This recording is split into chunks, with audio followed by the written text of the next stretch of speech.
Nakabenta ki khobor ke baman kasngi subscribe yo Antor News. Kublai phi baro kini long ki khubor bamanta kasngi. Walau ba che thangkeu laklano na ka prathai ka minsim jong u kadang pertu ha kitu ki branken mau yo un. Kate kalong ka khubor na ka bri u nyu trap ki balik on bat bo sentiu ha ulum jingtep jong ba che thangkeu halau mali shillong.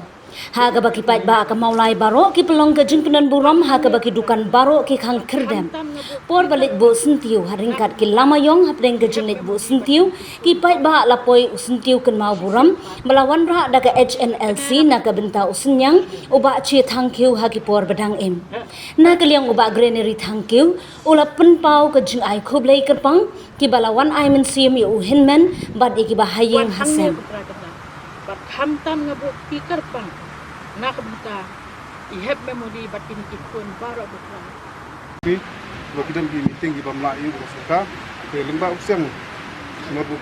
usiam di usiam lembak dua ini ngaru di lembak dengan sangat smooth bola kemudian telah IT yang anda minta sangat funduk dalam ini usiam nak sangat smooth.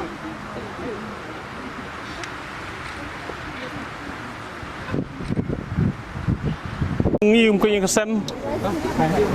kintu biasa sen ya sorkar bahkan penkloy no ekni ka kaipot hagijing sya kum gijing soj ni ta kam dei ban apken haduk banda table apa assembly ndai ka kermon ke sorkar kala ban khot special session ru kitahi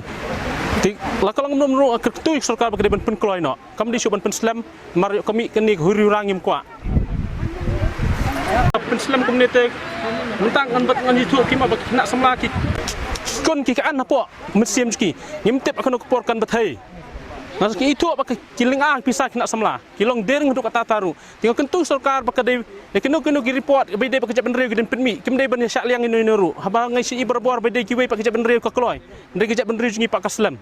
titang ita hingga kentu biang sorkar ba ki ege berkhot kan tek lakam kenang ba ki kun selma jungi kinempoi sekelenti babakla kinem simru kelenti babakla tang nang benta keni kejingja